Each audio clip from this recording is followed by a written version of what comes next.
Citoyens de pays nous appellent.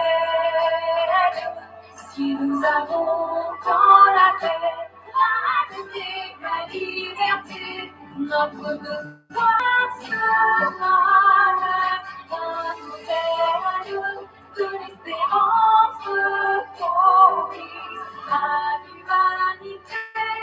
Encore aujourd'hui dans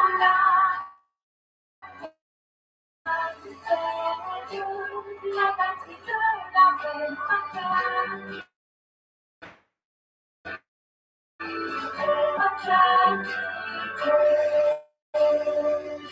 La patrie de la belle fraternité.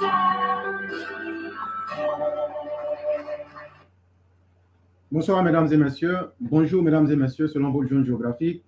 Je salue M. Mamadou Koné qui, ma foi, est le premier à être sur notre plateforme YouTube en ce matin.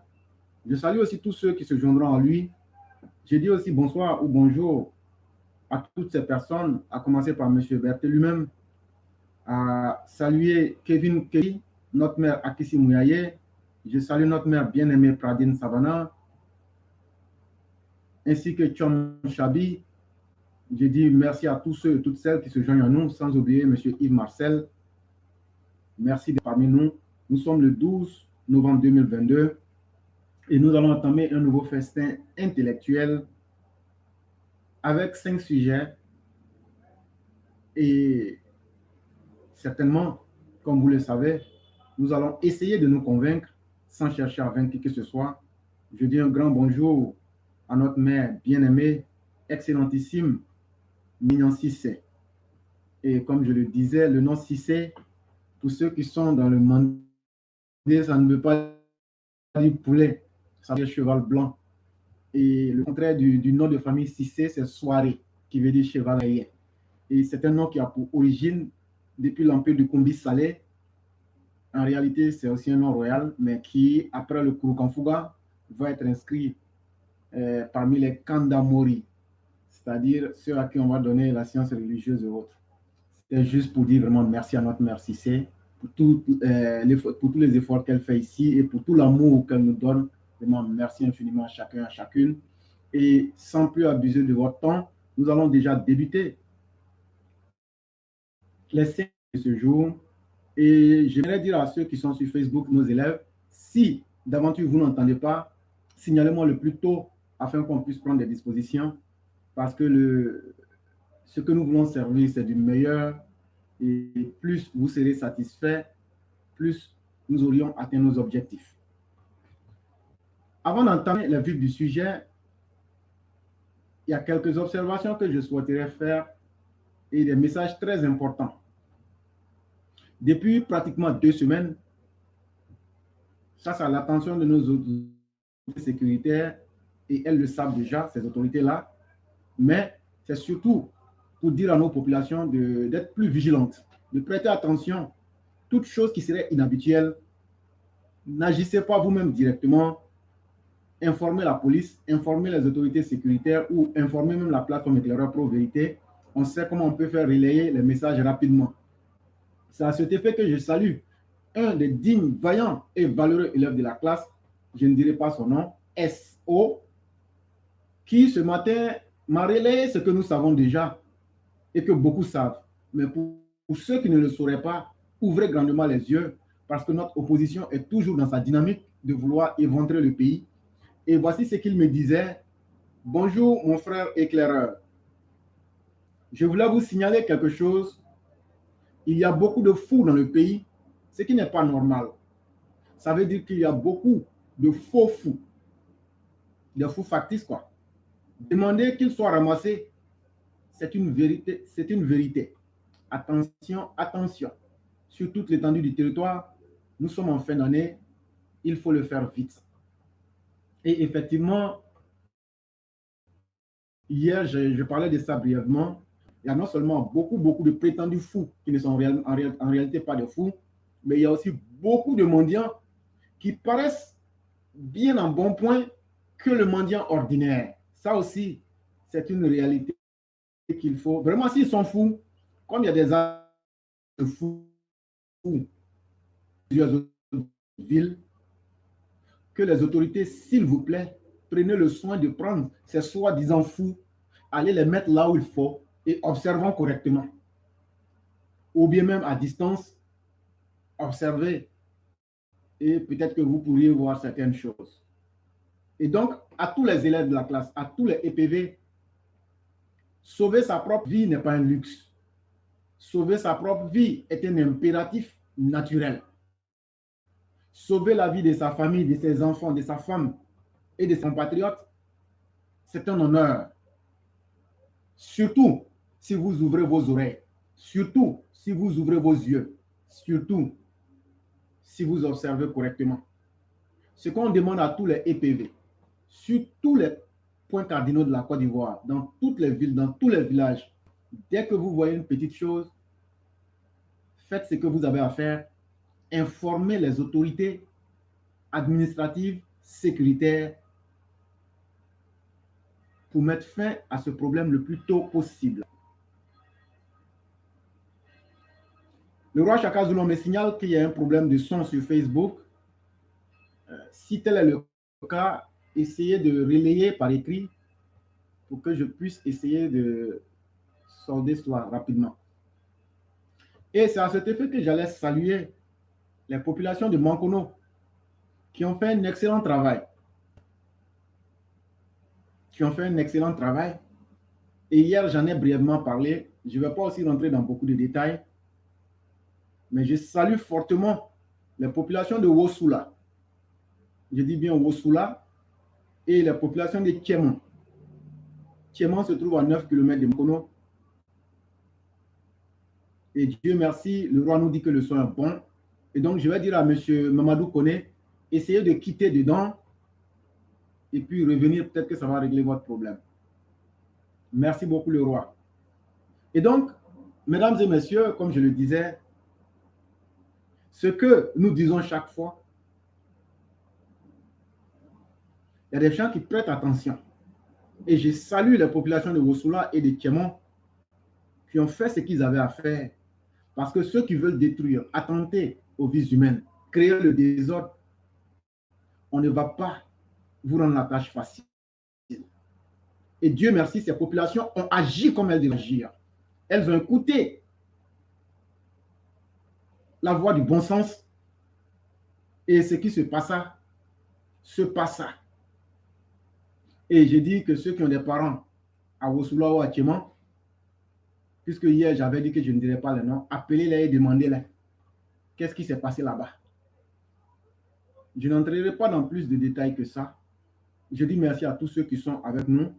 Moi, j'ai les vidéos que je ne vais jamais poster d'ailleurs. Voilà. Mais je dis merci à ces personnes-là.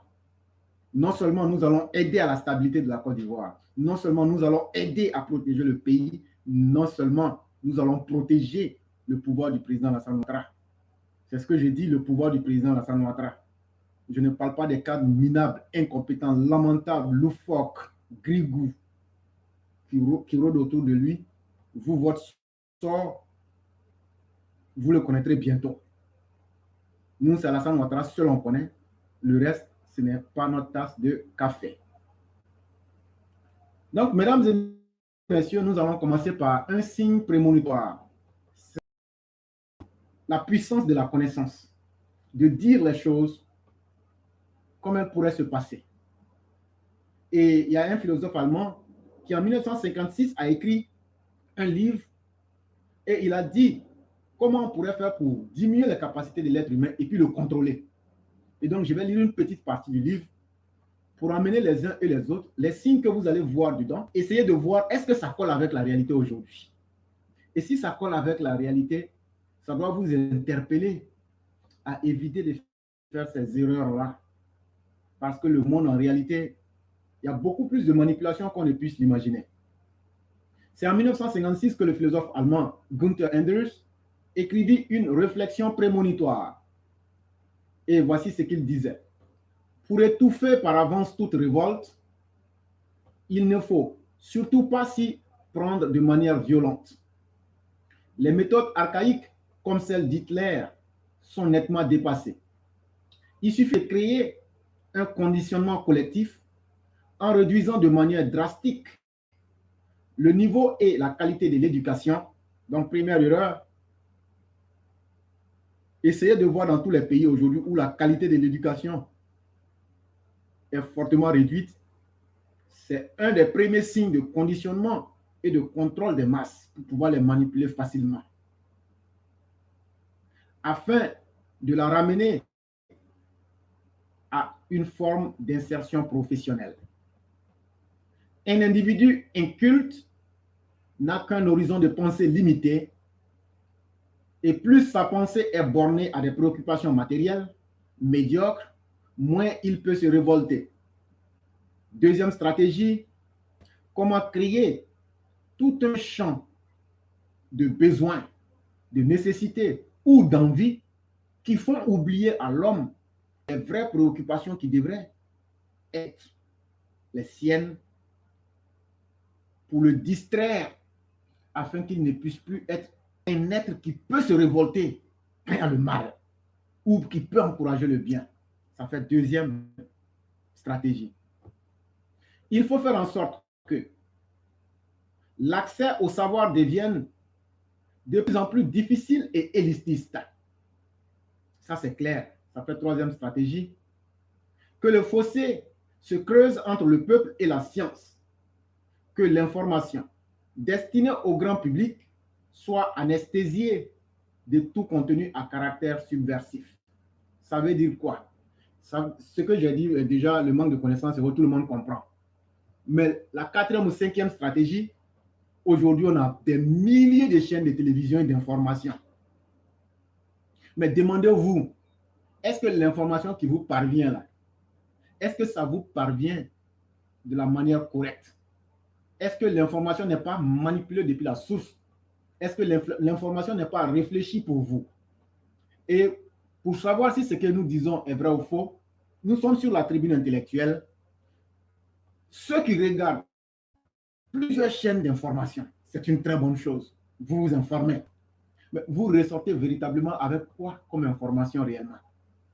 Parce que vous avez des multitudes de chaînes qui vous servent des plats d'information, mais quand vous appliquez votre raison critique pour dire est-ce que ça c'est vrai, pourquoi c'est comme ci, pourquoi ce n'est pas comme ça, vous voyez que le contenu de l'information qui vous est servi est très réfléchi, est réfléchi d'avance pour vous, afin d'y soustraire tout ce qui peut vous amener à réfléchir, tout ce qui peut aiguiser votre curiosité, on enlève ça dans l'information.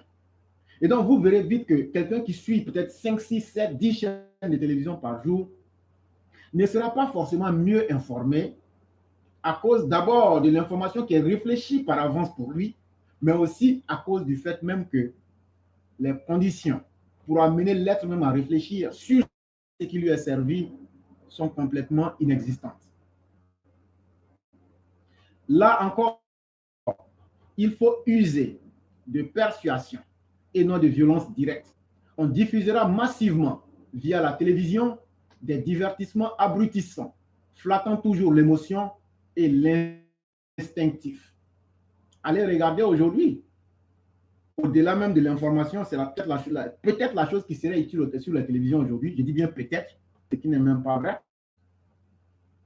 Mais regardez aujourd'hui les contenus des chaînes de télévision et vous asseyez-vous. Il y a combien de contenus qui sont faits pour régler les problèmes de nos sociétés? Il y a combien d'émissions qui passent pour parler des vraies problématiques de notre société? Il y a combien d'émissions qui sont faites aujourd'hui pour essayer d'enseigner comment on doit créer des êtres humains corrects? Mais à contrario, on retrouve des centaines d'émissions de divertissement appétissant, des émissions qui flattent vos émotions et des émotions qui tournent autour de vos instincts les plus bas. Et ça doit vous amener à réfléchir. On occupera les esprits avec ce qui est futile et ludique. Il est bon, avec un bavardage et une musique incessante, d'empêcher l'esprit de s'interroger, de penser et de réfléchir. Je prends l'exemple de la société ivoirienne aujourd'hui. C'est un exemple que je prends. Il y a combien d'artistes en Côte d'Ivoire? À chaque bout de rue, vous trouverez quelqu'un qui fait de la musique. Quelqu'un qui se considère comme une superstar. Là, je parle de la musique. Mais cette musique-là, quand on vous dit de l'écouter en dehors de la Côte d'Ivoire, vous aurez honte de jouer cette musique. Parce qu'en réalité, c'est un tas de bavardage. C'est du futile. Et juste pour distraire l'esprit. Regardez par exemple, j'assume ce que je dis. Prenez la musique coupée décalée. Prenez une musique coupée décalée il y a 5 ans ou même il y a 2 ans.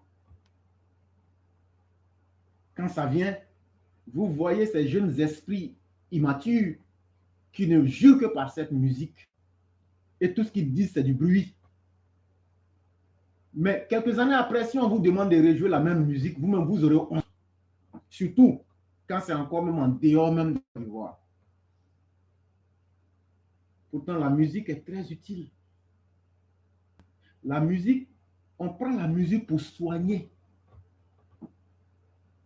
On prend la musique pour soigner. Ça, c'est un des avantages de la musique. Comme dirait quelqu'un, dans la nature, rien n'est mauvais, comme rien n'est bon par nature. Mais tout est utile ou négatif selon le sens où l'on veut l'amener. C'est pourquoi un couteau n'est pas forcément bon, comme il n'est pas mauvais. Si le couteau que tu prends pour couper un objet te blesse, c'est ton imprudence qu'il faut accuser et non la fonction du couteau. Parce que combien de fois le couteau, tout le monde le sait par nature, a pour objectif de couper ou de trancher. Ainsi en est-il de la même musique. Une société qui produit de la musique futile, sordide, empêche les esprits de s'interroger. Quand je pense à nos artistes comme Myriam Makeba, à cause de la musique, l'Afrique avait besoin d'elle à son époque pour réunir les peuples. Quand je pense à notre aîné Kone Seydou, Alpha Blondy, quand vous écoutez ces musiques, les mots, les phrases, ça vous amène à aller quelque part. Ça vous amène à comprendre quelque chose. Voilà ce que doit être la musique. Mais, comme je le disais, tout cela avait été prévu.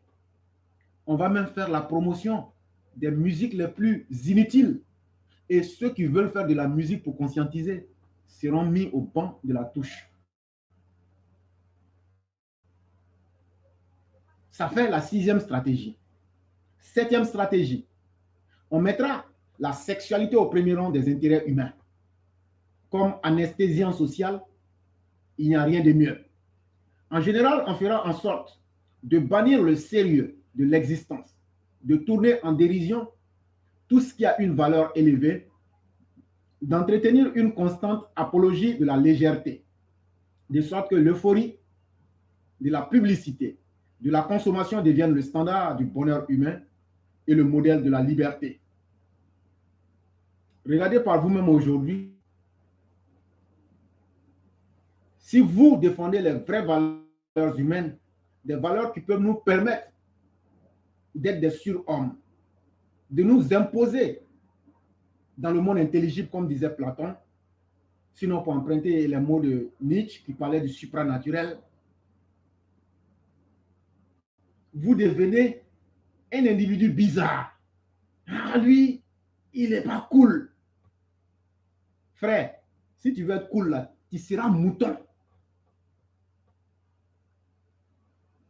Maman, si tu veux être cool, là, on va t'appeler pute. Dieu n'a pas créé quelqu'un pour que tu sois cool, pour que tu puisses faire que tout le monde aime ce que tu fais. Si tu veux être cool, pour que tout le monde dise que tu es bien parce que tu ressembles à tout le monde, c'est que tout le monde t'utilise. Et ce n'est pas la fonction d'un homme. Et ce n'est pas là que l'humain peut atteindre son bonheur. Et c'est pourquoi on va vous blaguer pour vous dire tout le monde est libre de faire ce qu'il veut. Et toi, tu vas devenir comme un chien galeux errant Parce que tu veux ressembler à tout ce que tu vois. Tu prends un peu de tout ce que tu vois. Parce que tu veux ressembler à ta société. Et quand c'est comme ça, tu ne ressembles à plus rien du tout. Et on te blaguera pour te dire, voilà un homme libre du moment. Voilà le modèle que nous voulons. Mais ceux qui t'encouragent là, eux-mêmes là, ils n'acceptent pas que leurs enfants aillent dans des écoles publiques.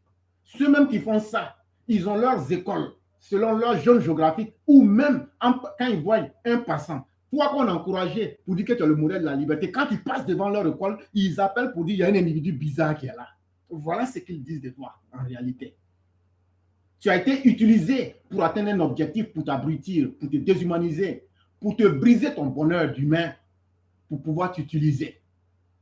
Et plus tu n'auras pas de vertu, plus tu vas exposer ton corps, plus tu vas déliter ton esprit, on va te présenter comme un modèle. Parce que dès que les gens te voient, c'est l'euphorie de la collectivité. Et on va t'utiliser comme un objet de consommation. Parce que tu n'as plus de valeur en toi. Et tout ce que tu fais ou qu'on te fait faire, c'est l'apologie de la légèreté. Et donc, chers parents, nous, on fait quoi dans ce monde-là? Et c'est là que je me souviens d'une des paroles du prophète de l'islam qui disait que viendrait un jour sur la terre où les vivants sur cette terre-là vont envier ceux qui sont dans les tombes. Et comme disait le Christ, en toute sincérité, quand le monde devient comme on vient de le décrire, en toute sincérité, je ne suis pas du royaume de la terre, mais mieux vaut appartenir au royaume des cieux. Et le Christ avait compris cela beaucoup bien avant. Et je vous demande, chers parents, faisons attention. Si en 1956, quelqu'un a écrit ça, et ce que je dis aujourd'hui là, prenez le temps de voir, est-ce que ça ne colle pas avec la réalité en 2022? Est-ce que le monde même là, il n'y a pas un plan global réfléchi pour nous? Qu'est-ce que tu fais pour t'en sortir? C'est à toi-même de regarder le chemin que tu veux. C'est à toi-même de tracer ton modèle. Tu seras minoritaire. On dira que tu n'es pas cool. On dira que tu ne ressembles à personne. Mais c'est ça ta force. Ah non, lui, il est bizarre, il ne regarde pas la télévision. Mais il y a quoi dans la télévision? Ah non, il dit qu'il ne regarde pas la télévision, il doit être un diable. Sois frère, la télévision, il n'y a rien dedans. Sois fier de dire, je ne regarde pas la télévision, je me cultive. C'est très important, chers parents. Et comme je le dis, notre plateforme, c'est une plateforme d'éducation des masses. C'est la même chose. Et c'est pourquoi vous, nos parents, on vient vous expliquer ici. Regardez le niveau de la politique en Côte d'Ivoire. Regardez la légèreté qui est dans la politique en Côte d'Ivoire. On veut nous détourner. Non, sa femme est venue, sa femme n'est pas venue, il a marié 3 femmes. Hey, on n'est pas là pour entrer dans des histoires de culottes.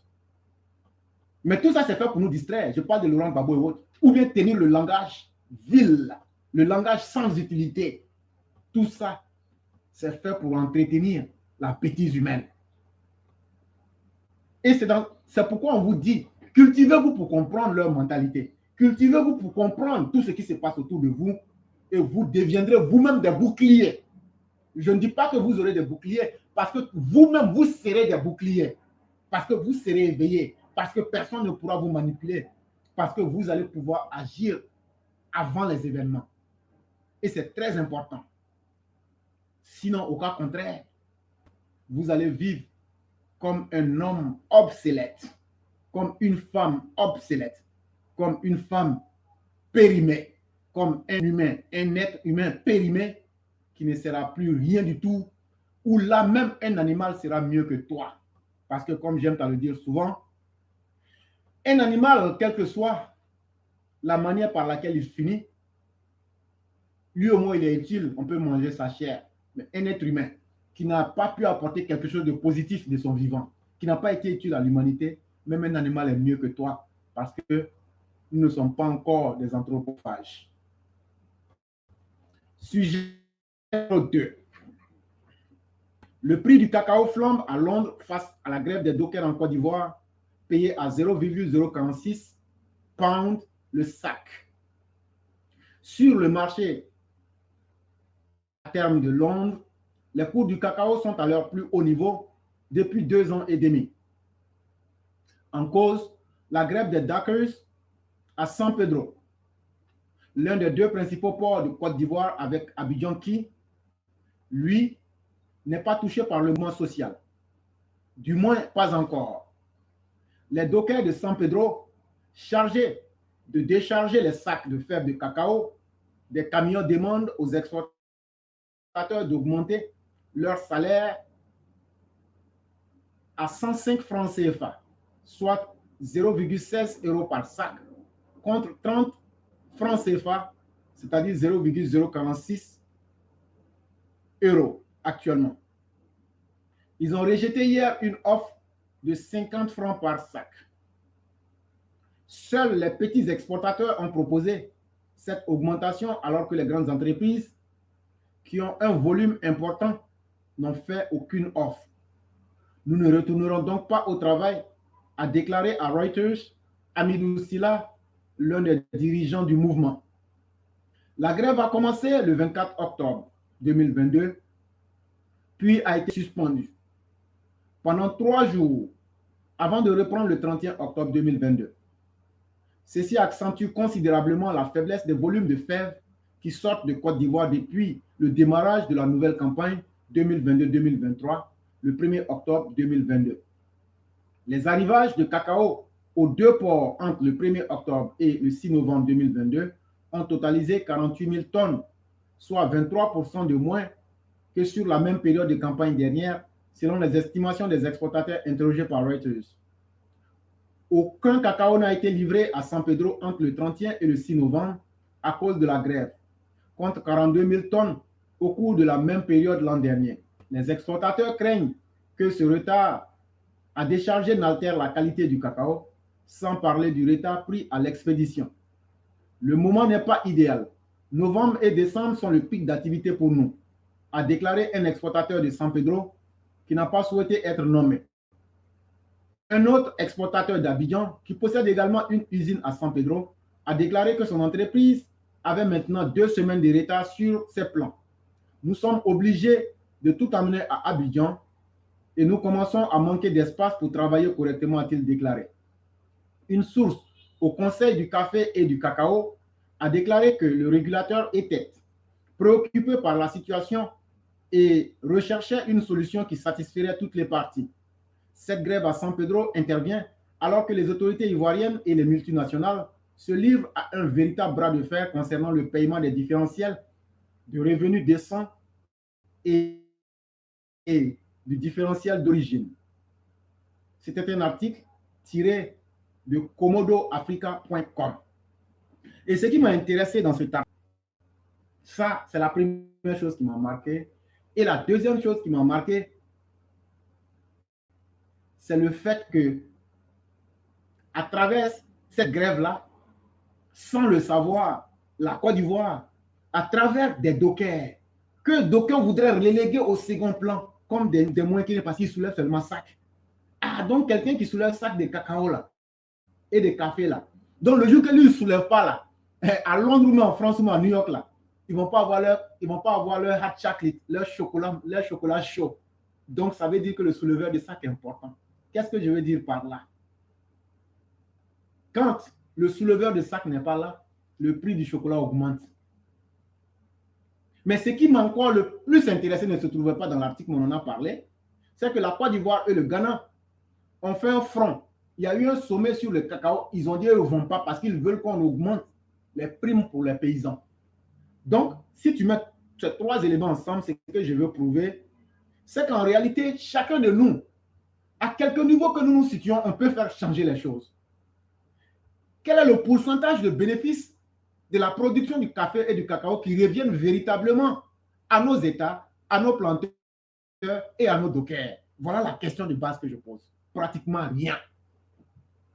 Mais quand les dockers comprennent que eux, en ne soulevant pas les sacs, ils peuvent couper ou faire diminuer les quantités qui vont en hexagone, ça veut dire que vous avez de l'importance. Ça veut dire que si vous persistez, et je vous demande de persister, Ce que vous avez demandé là, tant que vous n'aurez pas, ne soulevez aucun sac.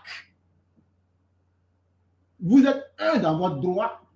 De deux, pour une première fois, on fait montre, on fait preuve du vrai panafricanisme dont il est question.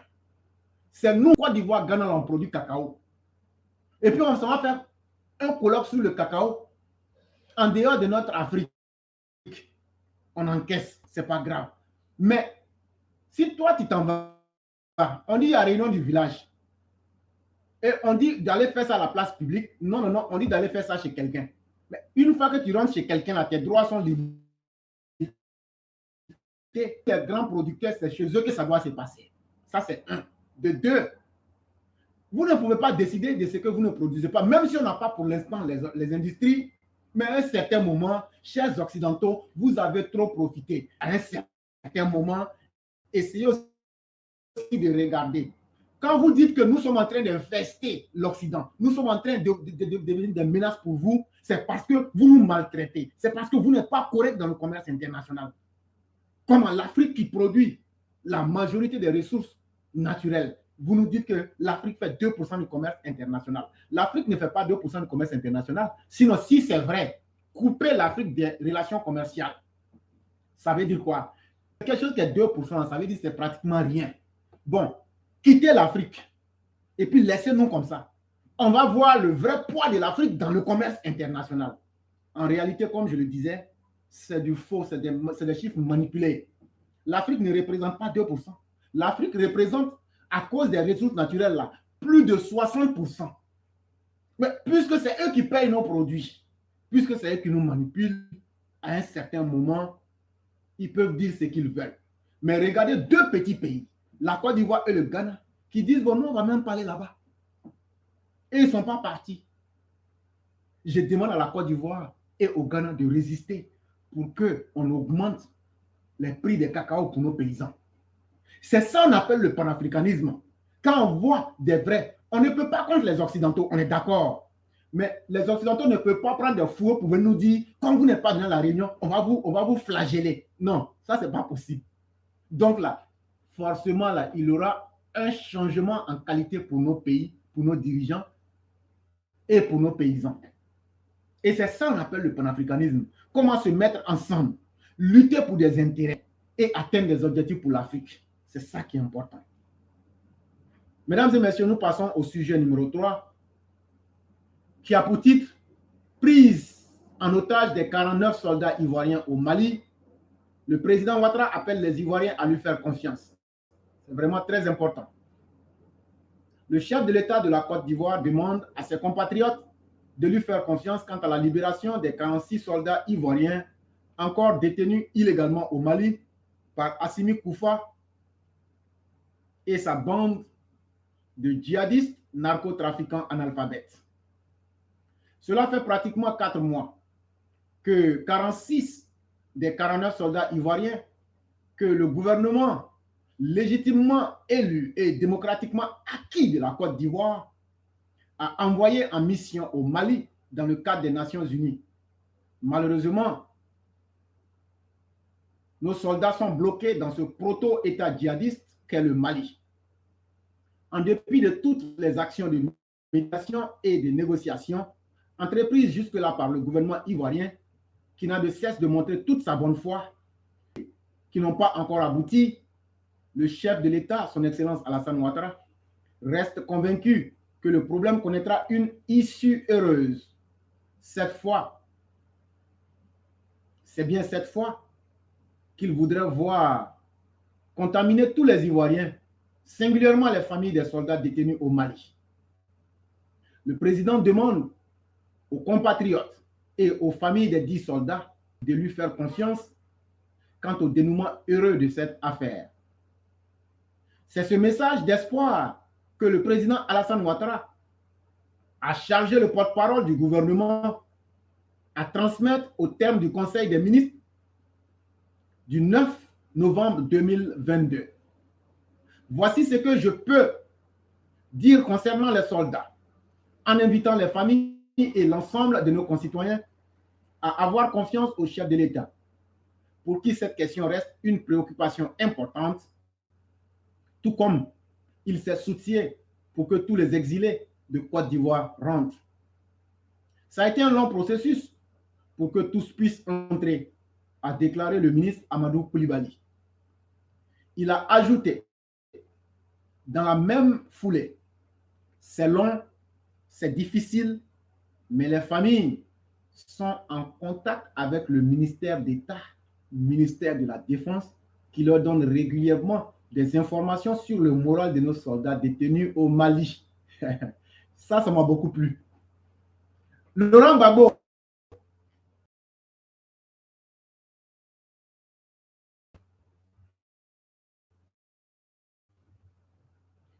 Alassane Ouattara dit nos soldats là n'ont une seule parole. Ils ne sont pas mercenaires. Ils seront libérés.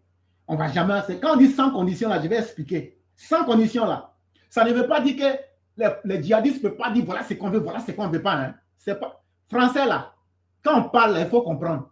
Ce n'est pas une langue africaine. Un langage humain ne vaut que par le contexte.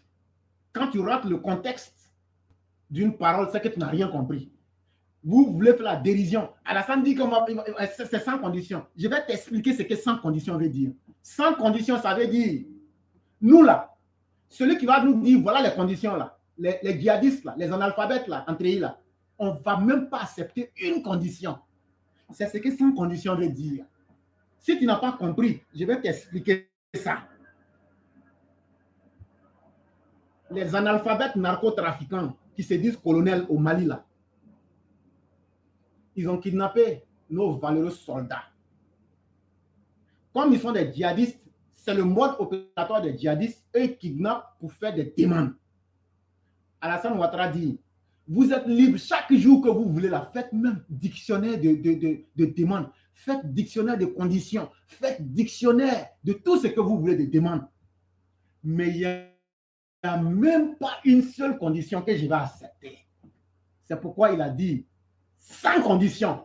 Et puis moi, je dis en grand caractère, on ne va même pas accepter même une condition. Mais nos soldats seront libérés bien. Et c'est pourquoi le ministre d'État, Kéné Brahima, il est en contact avec chacun de nos soldats. Et il les suit correctement lui-même. Et il rend compte au président direct. Donc, tous les sorciers qui sont à côté. Ah, nos soldats ont duré. Ah, c'est comme ça, hein. Hey, frère, de toute façon, là, le soldat qui est là-bas, là, c'est un soldat. Ce n'est pas ton papa, ce n'est pas ta maman. Ils sont d'abord des représentants de l'État de Côte d'Ivoire. Ce que l'État de Côte d'Ivoire dit, là, nous, on ne peut pas être plus fort que l'État de Côte d'Ivoire. C'est toi qui les as envoyés là-bas. C'est moi, éclaireur, je les ai envoyés au Mali. Celui qui l'a envoyé là, il dit, lui, il suit déjà l'affaire. Il connaît même le moral de nos soldats détenus au Mali. Donc, ça veut dire qu'ils ont les yeux sur eux, comme le lait qui est sur le fer. Et ça, c'est le 9 novembre 2022, quand ils ont fait conseil des ministres, c'est ce qu'ils ont dit. L'attitude adoptée par le président de la République requiert tout naturellement la patience.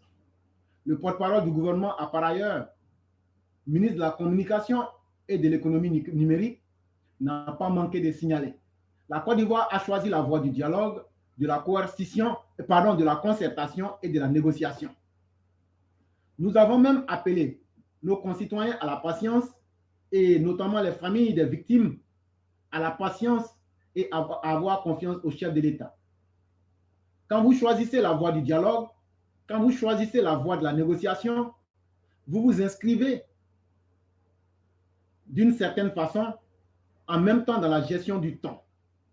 Nous sommes convaincus qu'il n'y a aucun doute que nos soldats rentreront. Ici, c'est très important. Quand tu mets le temps de ton côté là, Alassane Ouattara a déjà mis un certain nombre de facteurs de son côté. Ce qui se passe aujourd'hui là, ça va rentrer dans les annales. Le monde retiendra tout ce qui s'est passé aujourd'hui. En réalité, ce que nos opposants voulaient, c'est qu'on tombe plus bas que les djihadistes et qu'on fasse tuer la population. C'est ce que même les djihadistes même soutenaient, les Assimi Koufas voulaient. Mais nos dirigeants ont été très malins. Et ils ont d'abord démontré devant le droit international que Assimi n'est pas mieux que Agali, que Assimi n'est pas mieux que Amadou Koufa. Ils sont en réalité tous des djihadistes. Et c'est pourquoi je dis et je considère le Mali comme un État djihadiste, un pays proto-djihadiste. Vous dites que vous êtes les dirigeants, vous voulez de la légitimité, mais vous agissez de la même manière que les djihadistes. Comment vous voulez qu'on puisse vous respecter? Alassane Ouattara a pu démontrer ça à la face du monde. Aujourd'hui, Assimi, même il a les gens là. Ce qui fait mal à un preneur d'otage, c'est quand il ne trouve pas un interlocuteur. Voilà la plus grande victoire d'Alassane Ouattara. Il dit, vous avez pris les soldats, il n'y a pas de problème. Moi, je vais aller sur le droit international. On a démontré devant la CEDEAO, devant l'Union africaine, devant l'ONU, donc devant le monde entier. Et tout le monde dit que vous avez tort. La seule chose qui reste maintenant, c'est le temps. Et aujourd'hui, là, Assimi Goïta, ce n'est pas la prise d'otage de ces soldats-là qui vont faire que tu vas demeurer au pouvoir au Mali. Et avec le temps, comme je le disais, quand tu es dans un combat, comme disait Sun Tzu dans l'art de la guerre, ceux qui peuvent dire ça, il y a 7 conditions globales. Il y a le temps qui compte dedans. Il y a le temps, il y a l'environnement, il y a le contexte et autres. On ne va pas citer tout ça ici. Mais quand tu as l'avantage du temps de ton côté là, tu gagnes la guerre. Et pourquoi je dis ça? Pendant que nos soldats sont au Mali, que vous êtes en train de vous occuper d'eux, la Côte d'Ivoire est en train d'évoluer à vitesse grand V. Quand nos soldats vont revenir là, quelle que soit la manière là, vous n'allez pas les découper pour les manger. Donc là, vous perdez votre temps. Entre-temps, la Côte d'Ivoire, nous on est en train de partir devant, nous on est en train de voler. Tellement le temps est à notre avantage. Par contre, vous, votre pays est en train d'être désorganisé, votre pays est en train d'être délité, votre pays est en train d'être déstructuré et la pauvreté ne fait que grandissante. Et le temps est tellement de notre côté. Allez demander aux Maliens aujourd'hui qui disaient oui, on a attrapé les voix. Est-ce qu'aujourd'hui les gens parlent encore des problèmes des 49? Aujourd'hui, les voix qui sortent du Mali disent Assimi, va au front. Assimi, tu nous as menti. Assimi, tu es en train de tromper les Maliens. Assimi, on en a marre de toi. Assimi, on ne sortira plus pour vous. Assimi, nous ne voulons plus de toi. C'est le temps. Alors que chaque jour qui passe, même les Ivoiriens les plus sceptiques finissent par dire à Alassane Ouattara, tu as fait le bon choix. Il ne reste alors qu'aux Ivoiriens, particulièrement aux familles de ces soldats, de faire confiance pour le règlement du problème. Il est question de lui faire confiance, de lui accorder le temps nécessaire qu'il faudra pour gérer ce problème. C'est tout de même délicat. Il faudra sortir de la logique de l'ici là maintenant et faire preuve de patience. Et cela pour confirmer le dicton qui affirme que la patience est un chemin d'or. Et c'est très important, chers frères et sœurs et chers parents. Toute chose que tu vas obtenir, quand tu prends la patience pour obtenir quelque chose, cette chose-là, elle dure avec toi. Dans les livres d'histoire, quand on fera une analyse des faits, on dira, malgré la mauvaise foi des autorités maliennes, les Ivoiriens sont restés dans le choix de la responsabilité de la pondération pour ne pas tomber bas, malgré la forfaiture des djihadistes maliens. Le blocage des soldats ivoiriens au Mali dénote de la mauvaise foi de la junte de narcotrafiquants analphabètes gros en grand caractère qui se retrouvent au pouvoir au Mali en ce moment. Et ce pouvoir lamentable, pitoyable, calamiteux, boiteux est dirigé par un individu appelé Assimi Goïta Koufa. Plusieurs actions ont été menées pour leur libération. 2 chefs d'État ont justement été mandatés par la CEDEAO pour rencontrer les responsables de cette junte au sujet de ce problème. Il s'agit du président Adama Barrow et de Nana Akufo-Addo. Et donc, mesdames et messieurs, tout le monde voit déjà la mauvaise foi de ces personnes. Et les autorités ivoiriennes ont déjà largement expliqué tout ce qu'il fallait. Pour nous, c'est ça le plus important. Sujet numéro 4. L'enjeu pour une économie compétitive. Petit A, le délai de paiement des factures. Les PME ivoiriennes font face à de nombreux défis, parmi lesquels le délai de paiement des factures. Poser cette question sur le délai de paiement de factures, c'est ouvrir l'analyse sur le problème de trésorerie, de tensions commerciales, de relations entre fournisseurs et clients, y compris l'État. Le délai de paiement des factures est fixé officiellement en Côte d'Ivoire de 60 à 90 jours de façon générale, suivant la réception de la facture par le client suite à l'exécution d'une prestation sans réserve.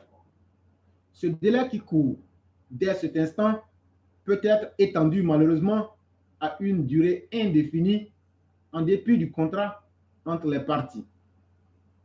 Historiquement, concernant le cas particulier des travaux liés au chantier de l'État, en l'occurrence avec les communes, les conseils régionaux, etc., en tant que payeurs finaux, ils n'ont pas bonne réputation quant au respect des délais de paiement des fournisseurs. Cela représente d'ailleurs une des premières causes de faillite de plusieurs très petites entreprises appelées TPE et aussi des petites et moyennes entreprises ou PME sans qu'elles aient de grands moyens de recours pour se préserver contre de telles souffrances des puissants de la République. Petit b, la loi du plus fort dans les rapports d'affaires. Une des causes fondamentales de ces retards de paiement tient entre autres au déséquilibre des pouvoirs de négociation entre les donneurs d'ordre publics, qui sont les tout-puissants, et les sous-traitants suspendus à leur crochet de survie. La plupart du temps, les grandes entreprises privées ou publiques forcent les sous-traitants à accepter des retards de paiement sans s'en justifier véritablement.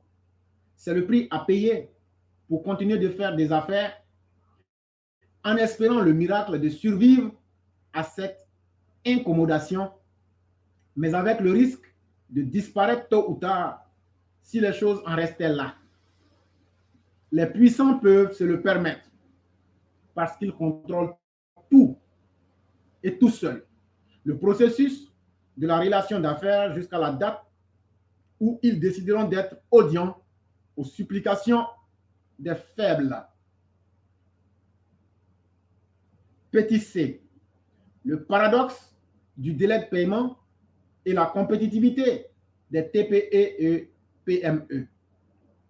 TPE, ça veut dire très petite entreprise, PME, petite et moyenne entreprise. Pourtant, les PME et même souvent les PMI, spécialisés, bien que fragiles, restent indispensables à l'essor de l'économie nationale. Leur taille, à certains égards, sont également nécessaires à la dynamique de la compétitivité, à la soutenabilité du système productif national. Mais pourtant, indéniablement, elles souffrent pour la plupart d'atrophie de liquidité pour se refinancer rapidement sans en prendre beaucoup sur leurs marges bénéficiaires. Il est quasi impossible pour elles d'inverser cette dynamique inquiétante de défaillance seule sans en recourir au gouvernement, l'unique et capable d'imposer un changement du modèle d'affaires liant les PME aux grandes entreprises privées et publiques. La plupart des PME comptent en moyenne quelques dizaines d'employés et pour fonctionner sans financement bancaire, elles mettent parfois toutes leurs ressources dans la réalisation de plusieurs projets.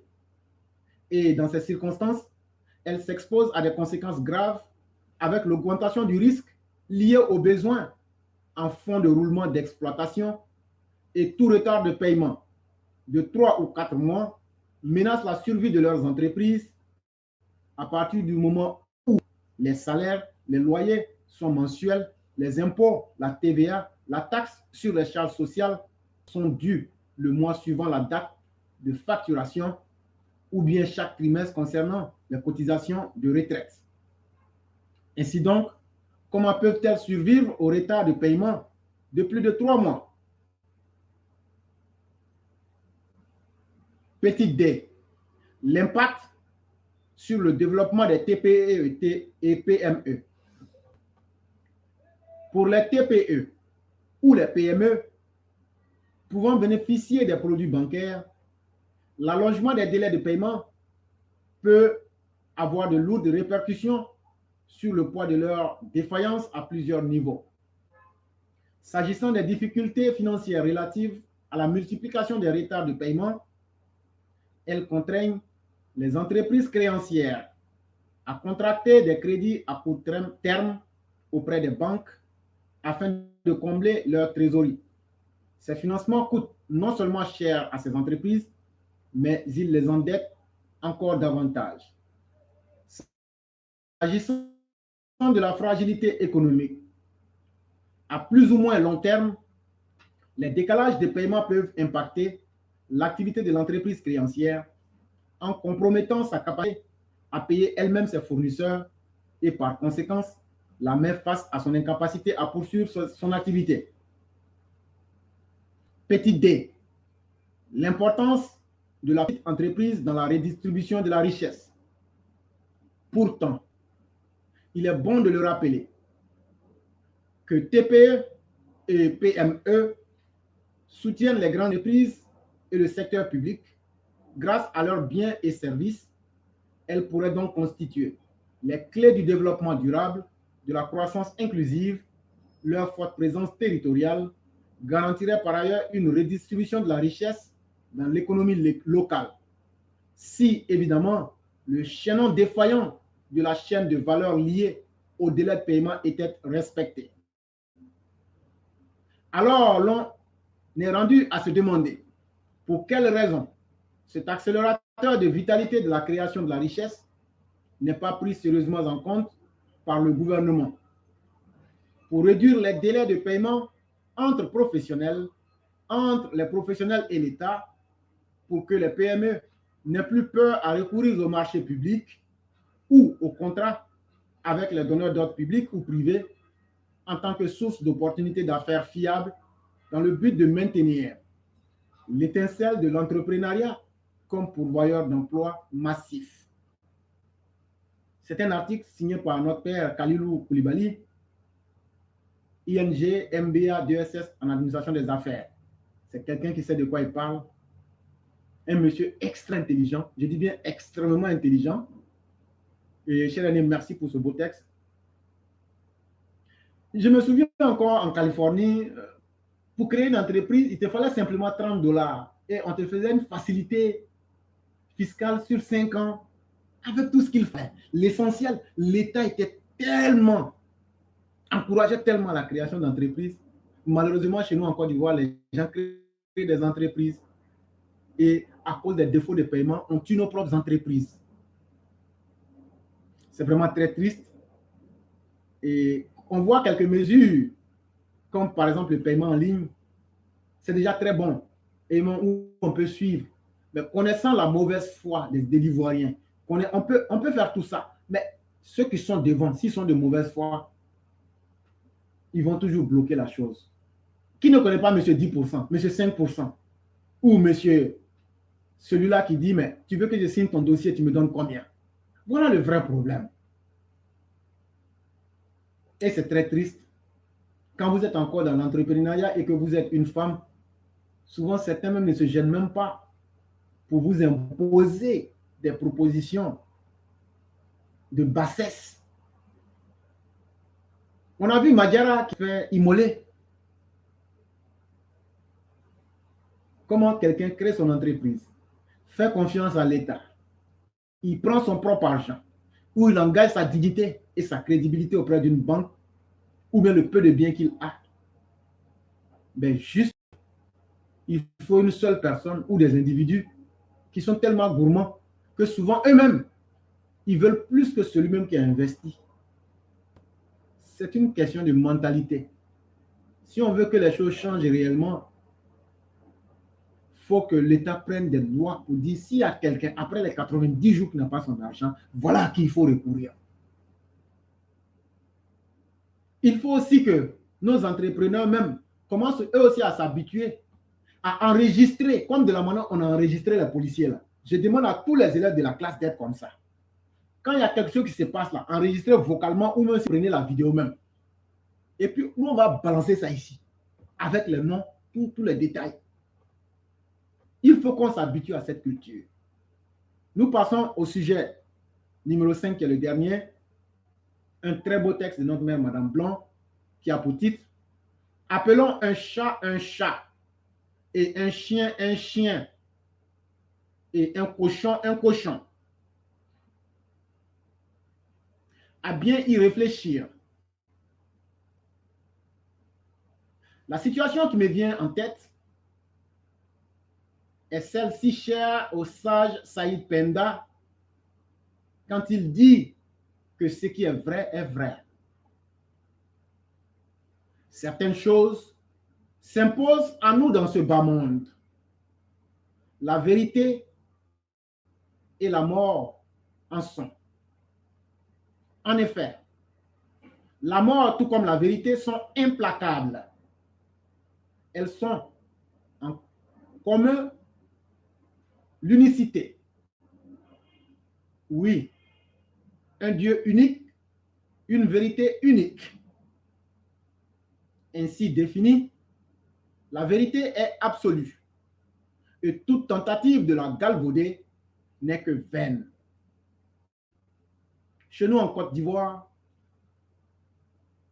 certains clans mal lunés ont à cœur de créer leur propre réalité en tournant le dos à ce qui est, de ce qui a été et de ce qui sera, en somme, à la vérité. Dites-nous, qui a la capacité de nier à la réalité son caractère objectif? Dans les faits, ces groupuscules sont dits politiques, mais tous nous le savons, ils ne sont sur le terrain pour une seule chose, une seule raison, s'en mettre plein les poches. Pour ces personnes, bien qu'ayant été aux manettes du pouvoir, n'en ont gardé aucune expérience digne du peuple. Aujourd'hui, leur préoccupation principale est de revenir au pouvoir, quitte à replonger la Côte d'Ivoire dans le chaos inhérent à leur propre médiocrité.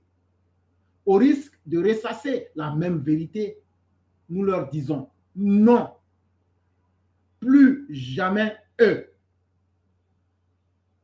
Et d'ailleurs, ne croyez surtout pas que cette négativité ne s'adresse qu'à l'opposition.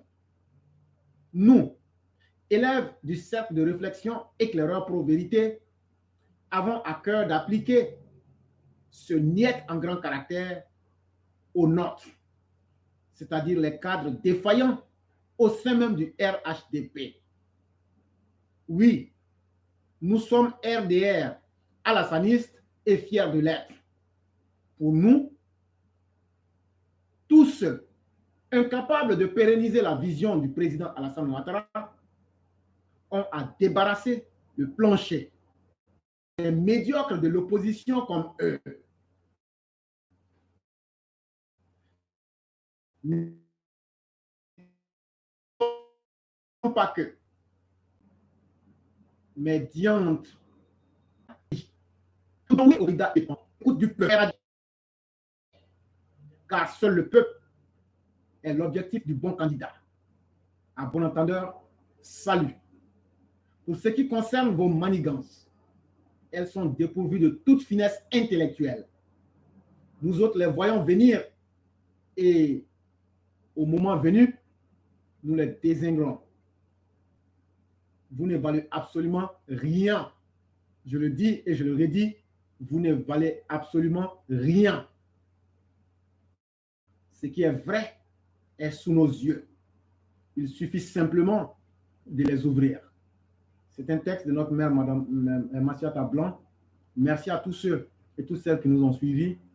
J'ai dit infiniment merci à tous les EPV. Nous avons complètement fini. Ok, mesdames et messieurs, pour ceux qui sont élèves de la classe, Nous sommes sur la page Éclaireur Pro Vérité 2.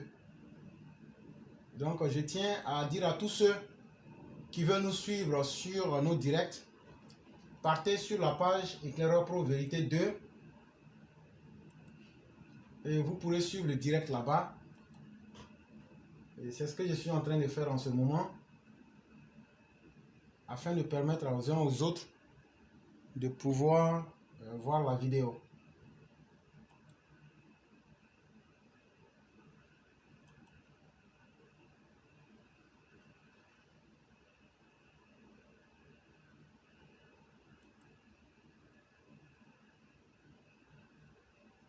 Ok.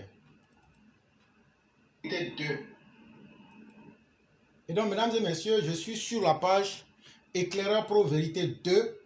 Malheureusement, on a été coupé sans que je ne m'en rende compte lorsque je faisais le commentaire. Donc, ceux qui sont sur YouTube, voilà le lien. Je vais mettre le lien sur YouTube afin que vous puissiez y aller.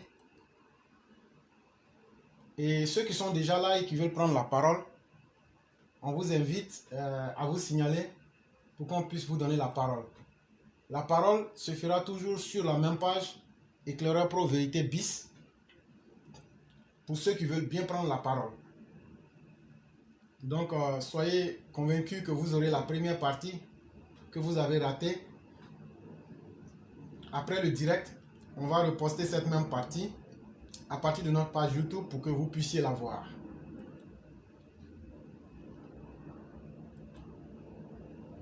Donc, mesdames et messieurs, ceux qui veulent prendre la parole, ne perdez plus de temps. Malheureusement, on avait été coupé sans qu'on ne s'en rende compte.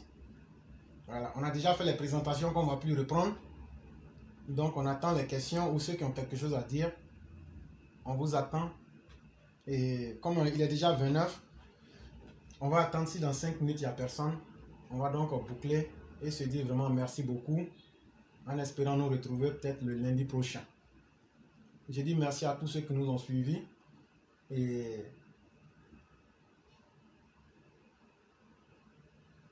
j'espère que sur Facebook, non pardon, sur YouTube, c'est toujours bon. S'ils arrivent à nous entendre, c'est déjà l'idéal. Et donc, mesdames et messieurs, comme je le disais, les présentations ont été longues. On ne pourra plus prendre le risque de les répéter. Donc, ce qui n'a pas été suivi sur Facebook, on pourra certainement remettre ça. Donc, on est actuellement sur la page Éclaireur Pro Vérité 2. Les présentations ont été déjà faites. Ceux qui veulent prendre la parole, signalez-vous le plus tôt possible. Sinon, à défaut, on va mettre fin, comme je le disais, au direct. Et puis, permettre à chacun de se reposer.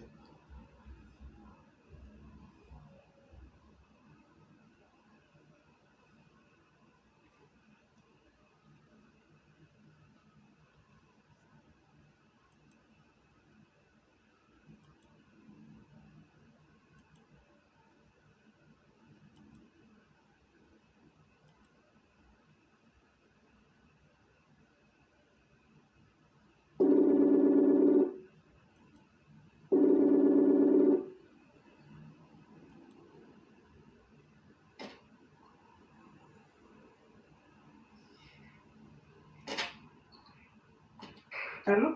Oui, bonjour, chère mère. Oui, bonjour cher fils, comment vous allez? Je vais extrêmement bien, vous-même? Ça va bien aussi, merci. Dieu J'ai merci, juste Dieu merci. rentré du travail et puis bon voilà, j'ai plus que l'émission se fait en 2 temps, on dirait. Non, on a même été coupé même sans qu'on ne s'en rende compte. Ah, Oui, d'accord. oui, Ok. oui. Ok. D'accord. En tout cas, bonsoir, bonsoir à toute la classe, bonsoir à tous nos auditeurs. Bonsoir à vous-même aussi du côté de New York et à toute la famille. Éclaireur, j'espère que le roi m'entend. Je vais lui faire un grand procès. Et le procès est que le roi nous a laissé, comment dire ça, l'eau à la bouche. C'était avant-hier, je pense. Il devrait nous revenir le lendemain avec, voilà, un fait de ICIA, mais sauf si je me trompe. Bon, voilà. cas, il n'en a été rien. Donc, voilà, je provoque le roi à la barre et puis qu'il vienne s'expliquer, quoi. Qu'est-ce qui a dû se passer entre-temps pour qu'on n'ait pas entendu parler de, voilà, du fait de Isia. Ok. Je crois que, comme vous l'avez dit, c'est au roi que ça doit s'adresser. Et on va se faire fort, s'il nous entend, de nous revenir. D'accord. Oui. Sinon, merci. Ce que je voulais ajouter à ça, c'est la question de la sécurité intérieure par rapport à nos forces de l'ordre et leurs raquettes. Vous voyez, moi, je veux me mettre à la place, dans la peau de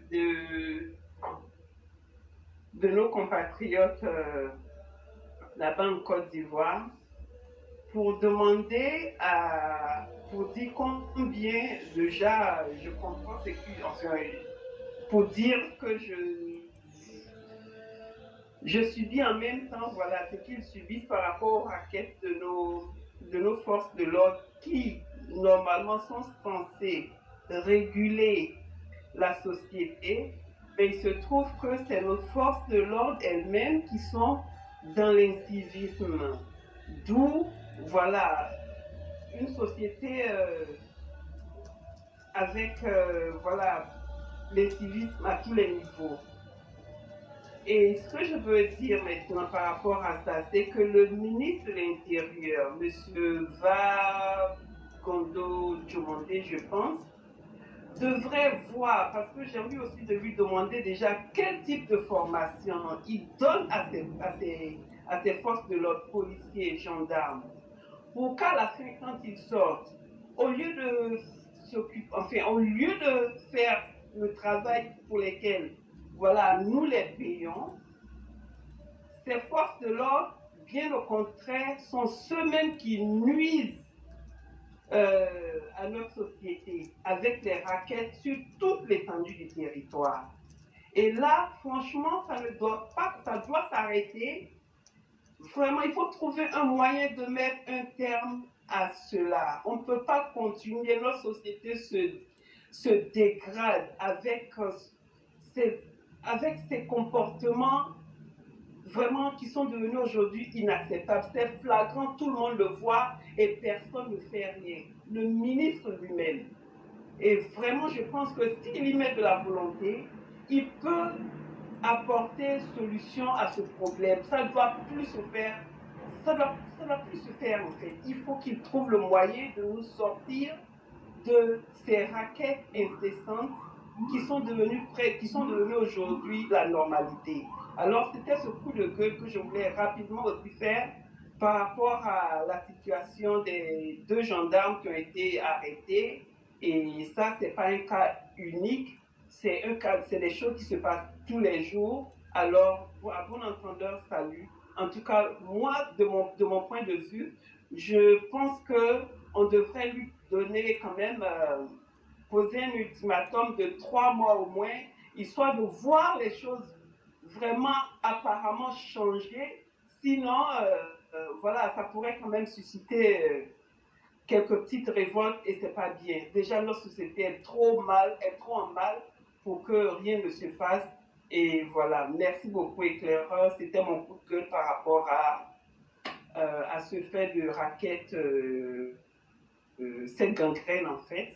Et puis, je vous dis bonne émission et bonsoir à tout le monde. Merci infiniment, chère mère. Merci infiniment pour ce que vous dites. Ce que j'allais ajouter, c'est que le phénomène même de la corruption, à mon sens, c'est ce que je pense. Avant de devenir policier, on est d'abord un civil. Et le civil qui paye pour rentrer dans la police, est-ce que c'est le ministre qu'il faut accuser? Et le civil qui paye pour avoir accès à une fonction dans la République, dans sa tête, c'est la suite logique. Tel qu'il est arrivé à ce poste, il va employer les mêmes moyens pour se faire respecter. Et là, pour moi, effectivement, je dirais que s'ils sont pris sur les faits, en tant qu'appartenant au ministère de l'Intérieur, certainement que le ministre peut prendre des décisions à ce niveau. Mais, bien avant que d'être policier, la majorité des personnes en Côte d'Ivoire rentrent dans la police sous le sceau de la corruption. Ça veut dire quoi? Ils payent pour rentrer. Sans même être d'abord sous la bannière du ministère de l'Intérieur, ils ont payé pour être là.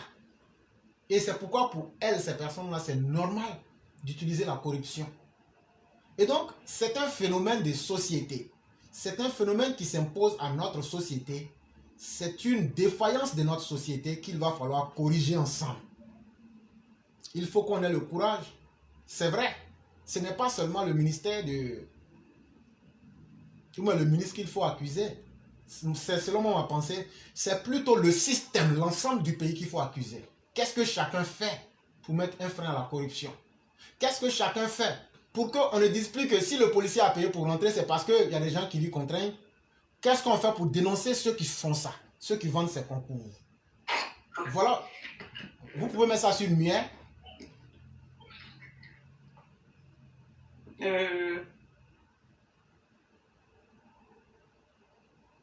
Donc pour moi, c'est ce qui est important. Parce que au-delà même du ministère de l'Intérieur, il y a plus, c'est dans toutes les structures. Et c'est important que les uns et les autres se souviennent de cela. Même si on n'a pas été victime directement, on sera victime dans le long terme de la corruption. Et donc il faut prendre toutes les mesures pour essayer d'endiguer, de contraindre surtout les corrupteurs à être mis en face de leurs responsabilités. Et ça doit commencer, à mon sens, à tous les niveaux et de façon simultanée. C'est-à-dire que vous soyez les plus grands ou les plus petits, ça doit commencer à tous les niveaux. Et c'est là encore que revient la sempiternelle question de l'impunité et du désordre même de la justice en Côte d'Ivoire. Mais quand un auditeur demandait à l'éclaireur, ceux qui ont volé là, on fait quoi avec eux? Ah bon, on a dit qu'ils ont volé, on a fait les audits, on les a... Mais après, il n'y a pas de jurisprudence. C'est vrai, le chef de l'État ne peut pas mettre ses partisans en prison, on peut trouver d'autres mesures. Mais si dans un pays, il n'y a pas une voie tracée, si on n'arrête pas des détourneurs de fonds publics comme les Djabi Lanciné, comme bien d'autres, quand on vient arrêter le petit policier, ou bien quand on vient arrêter un individu qui dit que lui peut faire 20 coups, quelle justice réellement voulons-nous? Ça ne fait pas sens. Donc voilà, c'est ça le problème de la société, malheureusement humaine en Côte d'Ivoire. Et je pense bien que c'est un travail dans lequel chacun de nous devrions nous impliquer pour essayer de corriger ces défaillances-là. C'est vraiment très important. C'est ce que j'allais ajouter, y compris le ministre lui-même aussi. C'est ce que j'allais ajouter.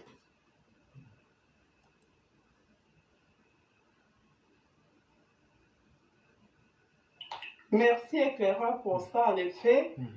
Sauf que pour que tout ça, c'est vrai que c'est un devoir de tous ensemble, mais pour que ça s'arrange aussi, il faudrait que le ministre lui-même mette des décisions en place, parce que s'ils ne font pas ces décisions-là, éclaireur, ça va être difficile d'y arriver, je vous assure, parce que l'autorité, est celle du ministre de éclaireur. Je suis désolée, mais je ne peux pas accepter qu'on dise que, enfin, je ne peux pas accepter que ça suffise, que chacun, les uns et les autres, aient la volonté de changer pour que ça c'est pas évident. C'est pas évident quand on connaît notre société et puis, voilà,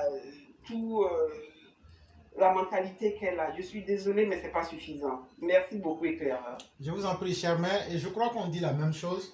Si vous m'avez bien suivi, j'ai fait un bilan global et en début, j'ai dit c'est des civils qui deviennent des policiers. Je ne sais pas si vous avez suivi cette partie. Alors? Oui, je l'ai fait, oui. Ok.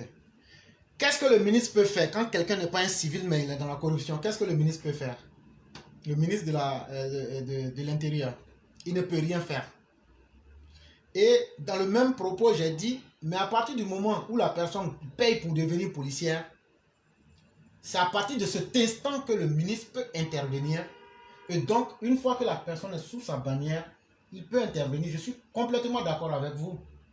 Mais seulement, il faut aussi comprendre que c'est un problème qui est à tous les niveaux. Les gens payent les concours pour entrer, pour devenir professeur. Les gens payent des concours pour devenir instituteur. Les gens payent... Ce que vous dites concerne tous les ministères, tout le système et toute la population. Si tout le monde en Côte d'Ivoire refuse de payer les concours, est-ce que ça n'aide pas à casser la dynamique des corrupteurs? C'est ce que j'étais en train de dire. Il faut que nous les plus pauvres, on dise on ne va plus payer. Ça va décourager les corrupteurs parce qu'ils n'auront plus de clients. Si quelqu'un entre dans une fonction, parce que lui il a été corrompre quelqu'un, et donc lui il va utiliser ça comme une règle pour pouvoir s'imposer dans la société, à partir de ce moment-là, il faut aussi, en fonction de son ministère, trouver des solutions concrètes. Mais chère mère, ce que je crains le plus, c'est ce que je disais quand j'ai terminé. Là où le chef de l'État même prend des décisions, on prend des gens, des directeurs d'entreprises parapubliques, d'entreprises d'État, ils ont été pris la main dans le sac. Rien ne leur est arrivé.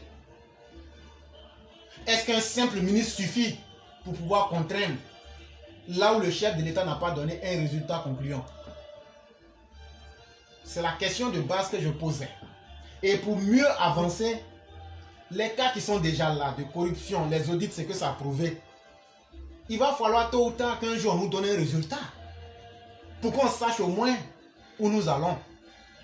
On attend aussi cela. Entre-temps, cela ne veut pas dire que les ministères ne doivent pas faire ce qu'ils ont à faire. Chacun doit agir et prendre le taureau par les cornes. Mais malheureusement, dans une société où on a tracé des lignes de la corruption comme des normes, est-ce que ces actions des ministres-là seules suffiront? Si nous n'incluons pas réellement la justice. C'est ce que le roi nous disait la dernière fois. Vous prenez quelqu'un, vous le condamnez. Sinon, en réalité, si je m'en tiens par exemple au procureur de la République, Richard Adou, et au tribunal militaire, il y a des dizaines de personnes qui sont jugées. Mais après, qu'est-ce qui se passe après? On peut les juger, on peut tout faire. Mais après, est-ce que les sanctions là sont appliquées comme il se doit? Il y a toutes ces questions qui rentrent en ligne de compte. C'est pourquoi moi j'en venais au fait que c'est une attitude collective, une volonté collective qu'on doit mettre contre la corruption. Et si nous les plus faibles déjà, on dit qu'on ne va plus payer, moi je trouve que ça va être vraiment très important. Parce que demander à l'autre, au ministre ou aux autres de faire ce qu'ils doivent faire est une chose.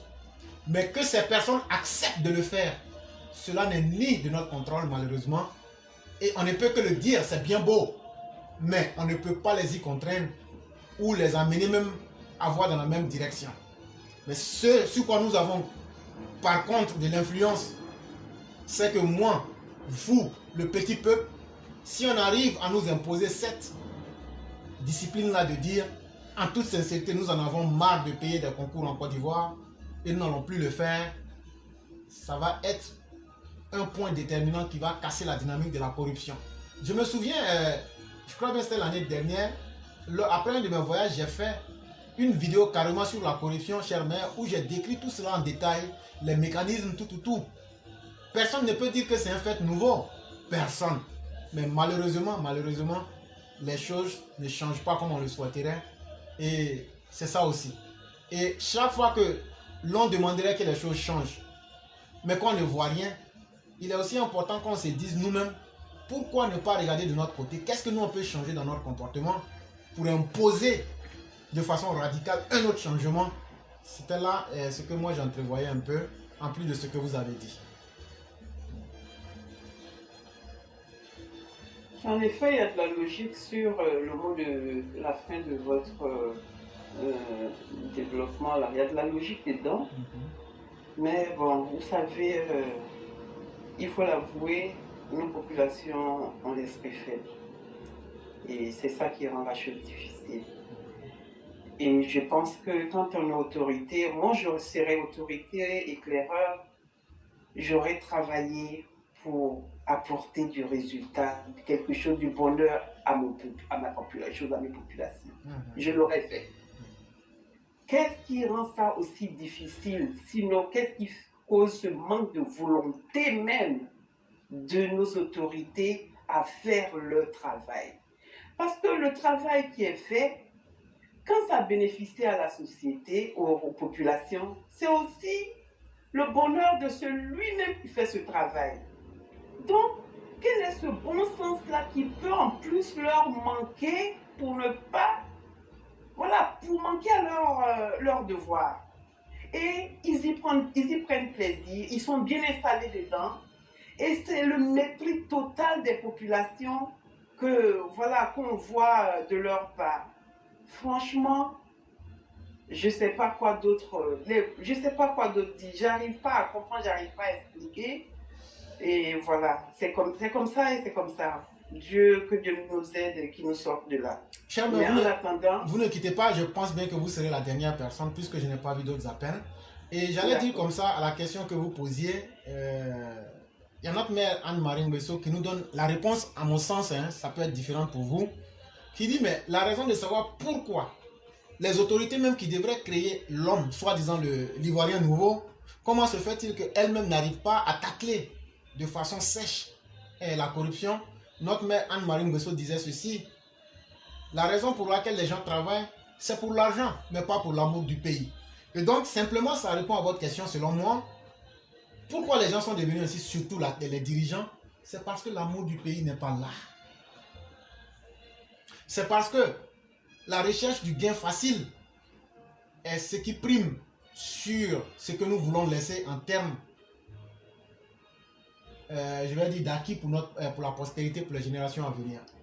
Et une fois qu'une société s'inscrit dans une telle logique, c'est vraiment extrêmement dangereux et ça rend extrêmement triste, comme je vous entends le dire. Mais voyez-vous, il y a du travail à faire.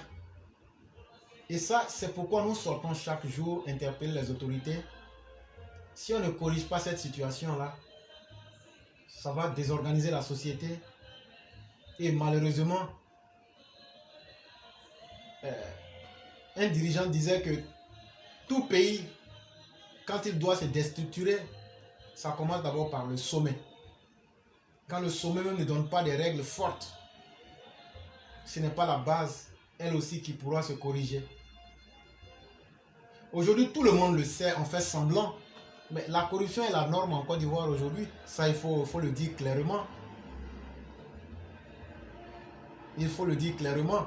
Et souvent, j'en suis à me demander, c'est vrai qu'on a dit les gens de Gbagbo ont volé, ils ont fait ceci, blablabla. Mais si on fait une addition des détournements qui ont été faits sur le régime Ouattara, chers mères, je pense que vous aurez froid dans le dos. Ce sont des vérités. De la même manière qu'on a calculé pour Gbagbo, là. Un jour, là, que nous le voulions ou pas, d'autres personnes vont calculer les détournements qui ont été faits sous l'époque de Ouattara pour les comparer avec Gbagbo. On attend des actions fortes et espérons bien que nous les aurions. Et chers mères, comme je le disais, il n'y a pratiquement pas d'autres appelants. Je pense bien qu'on va mettre fin au voyage de ce jour. Et si peut-être vous avez quelque chose à dire, vous pouvez le dire. Sinon, s'il n'y a plus rien à dire, on va fermer le direct de ce jour et dire merci à chacun. Donc, vous avez le mot de la fin. Oui, en fait, voilà, c'est malheureux que nous nous retrouvions dans cette situation avec voilà, nos dirigeants qui ne sont pas matures, parce que c'est aussi l'immaturité que de se comporter comme ils le font. Éclaireur, vous verrez que ici, je ne sais pas pourquoi, voilà, le problème de l'Africain, c'est l'Africain lui-même. Et ça me fait mal d'entendre les uns et les autres accuser les Occidentaux. Franchement, ça me fait mal. Et vous l'avez dit maintes fois ici, comme quoi ce qui nous valorise, ce qui pourrait nous valoriser vis-à-vis de ces Occidentaux, c'est le travail. Et ce travail-là, l'Africain, il n'a pas la culture de ça. Et ça, c'est un problème. Le seul que je vois aujourd'hui qui vienne essayer d'inculquer cette culture de travail que nous n'avons pas est celui-là même que, on va dire, les malfrats essaient de combattre pour je ne sais quelle raison. Malheureux Africains, malheureux peuple, sortons-nous de là. Parce que vraiment, comme vous le faites, votre bonheur, vous le détruisez vous-même, tout simplement. Tout simplement, c'est vous-même qui faites votre malheur. On a beau le dire, on a beau accuser l'autre, regardez-vous dans le miroir et voyez ce que vous faites. Si ne serait-ce que vous voulez votre bonheur, et à ce moment-là, mettez-vous à travailler pour vous-même. Faites quelque chose pour vous-même. Ça ne tombera pas du ciel. Ce n'est pas l'autre qui le fera pour vous. À attendre que ce soit l'autre qui vienne le faire pour vous, je vous en prie, mais c'est tout simplement vous voir mourir misérable. Il n'y a pas d'autre enfin, il n'y a pas d'autre voilà, résultat pour vous. Néanmoins, je vais, après avoir dit ça éclaireur, permettez-moi aussi de vous tirer un peu l'oreille. Je sais que quand on parlait de... Je saute un peu du coq à l'âne.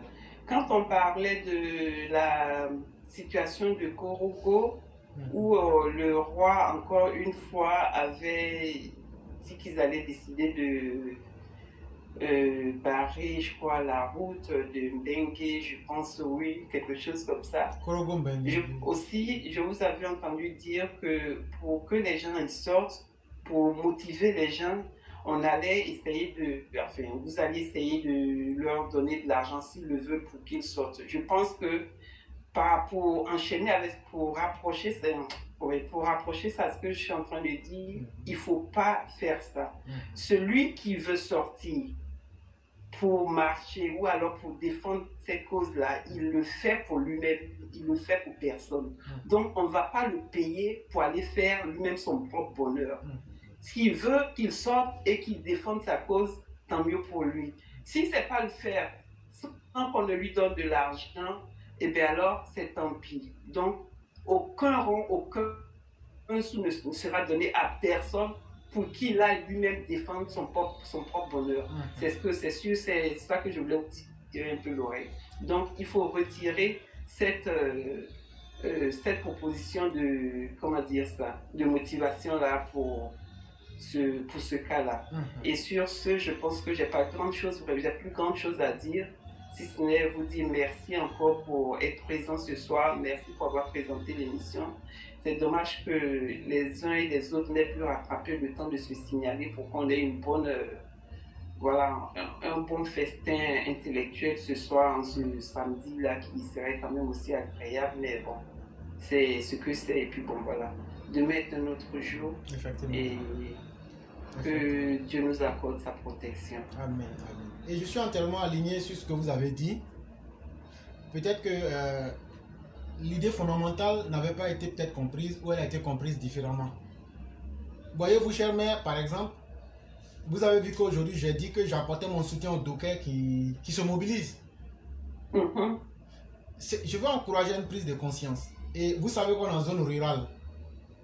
Pour que quelqu'un ait 5 000 francs, si tu leur dis qu'ils sont sur la route, ils doivent boire de l'eau. Sinon, je ne vais jamais donner un radis à quelqu'un. Moi-même, je suis en Occident, je cherche l'argent. Et je sais comment je travaille. Et on ne va pas dire à quelqu'un d'aller faire son bonheur et puis le payer. Ça, c'est loin de là. Ce que j'avais en tête, c'est dire, par exemple, s'ils sont là et qu'ils le font, on va leur payer peut-être de l'eau au moins. C'était là l'idée fondamentale en fait. Sinon, c'est pas jamais de la vie. Je n'ai même pas cette somme-là à remettre à qui que ce soit et je ne vais jamais rentrer dans cela. Ça serait comme de la corruption. Mais je voulais simplement dire, si on avait des gens qui étaient valides, qui voulaient le faire, nous pouvons délibérément quand même leur payer de l'eau. Voilà, c'est à cette idée-là que je voulais en venir. Mais comme vous le dites, il faut être très clair dans ce que tu dis. L'éclaireur ne va jamais, n'a jamais et ne va jamais donner de l'argent à quelqu'un dans la facilité. Non. C'est à chacun de se battre. Les dockers qui se battent en ce moment à San Pedro, ils n'ont même pas eu à entendre. En fait, c'est la conscience de se battre pour son quotidien. La conscience de se battre. pour dire que nous, on va, si petits nous soyons, on peut se mettre ensemble et apporter un résultat. Et c'est pourquoi encore j'en appelle à nos populations. Si ce que vous faites est juste, nous sommes là pour vous aider. On peut vous donner des idées, on peut vous encourager. Et effectivement, il y a notre frère Koné Kadiolo qui dit que c'est comme ça, tel que j'ai expliqué, c'est comme ça que lui l'avait compris. Et en fait, chère mère, vous avez bien fait de dire ça. Ce n'était pas pour distribuer de l'argent à quelqu'un. On ne le fait. Quelqu'un qui est aux États-Unis, lui peut donner l'argent à quelqu'un, chère mère. En tout cas, Celui qui a pensé comme ça, c'est trompé. Celui qui a pensé comme ça, c'est carrément trompé. Non, jamais de la vie. Quand vous sortez là, c'est pour qu'il y ait une route. Comme les gens ne veulent pas faire, ils ne vous donnent pas un langage là. Si on arrive à se mobiliser, à bloquer la route pendant une semaine, ils vont vous dire la vraie vérité. Maintenant, nous, on ne va pas le cacher. Si vous sortez là, ce qui est peut-être comme l'eau, nous, on peut payer ça pour vous. C'est vraiment très... Mais le fait que vous ayez bien signalé cet état de fait, pour ne pas que les gens comprennent différemment, c'est encore très important. Pour ne pas que les gens disent, comme on nous a dit de sortir là-bas, je suis venu attendre mon chèque. Tu peux faire ça avec tout le monde, mais ce n'est pas quelqu'un qui est aux États-Unis. Non, on nous paie à l'heure. Et puis moi, je vais prendre mon argent, donner à quelqu'un comme ça. Je crois que ça se fait, mais ce n'est pas dans ce contexte-là. Ce n'est pas dans ce contexte. Et vraiment, merci d'avoir bien clarifié pour lever vraiment tout équivoque. C'est vraiment important. Oui. Donc, j'ai dit merci aussi à toutes nos mères. Surtout, je vois Madame Blanc qui met fortement les cœurs. Je dis merci à Kaswat qui est parmi nous. Chers frères, merci d'avoir honoré la mémoire de notre mère.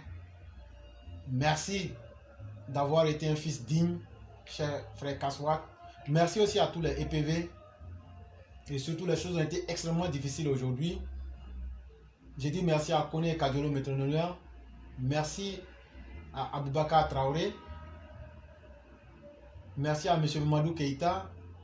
Merci à notre aîné Mamadou Fatiga. Sans oublier notre mère Djeneba Ouattara. Merci à notre mère Anne-Marie Mouesso. Et merci à tous les EPV, sans oublier le parrain qui nous suit en ce moment. Cher parrain, merci infiniment. Et chère mère, comme dans nos habitudes, je salue aussi notre mère bien-aimée Binette Sidibé. Vous avez le dernier mot pour mettre fin à l'émission du jour. Eh bien oui, merci éclaireur, merci à tous nos auditeurs, merci à toute la classe, tous les élèves de la classe qui sont présents ce soir. Je ne peux que vous dire merci et renouveler encore mes remerciements et aussi encourager quand même ces populations ivoiriennes à sortir, à se lever et faire leur propre bonheur. Et faire son propre bonheur, c'est vraiment se donner un peu de courage, faire un peu d'effort pour soi-même. Sinon, sans effort, on n'a rien. Vous n'aurez rien et vous serez en train de tendre la main pour des miettes, faire la mendicité et les gens ils continuent de vous mépriser. Et ça nous fait mal au cœur. Sortez, créez quelque chose. N'attendez pas qu'on vous donne. Attendre qu'on vous donne et voilà, comment devrais-je dire ça? Attendre qu'on vous donne, ça fait de vous des gens qui sont, voilà, à la portée des autres. Et ça fait que notre société, en fait, vous contribuez à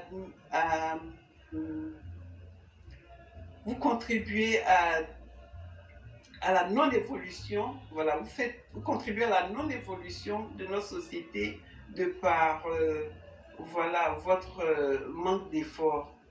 Et je pense que tous ensemble, si on se lève et qu'on fait quelque chose, à dénoncer ce qui ne va pas, à refuser tout ce qui n'est pas acceptable, je pense que le peu de chacun, tout mis ensemble, nous apportera quand même, fera de notre société une belle société, agréable à vivre et beaucoup de bonheur pour tous.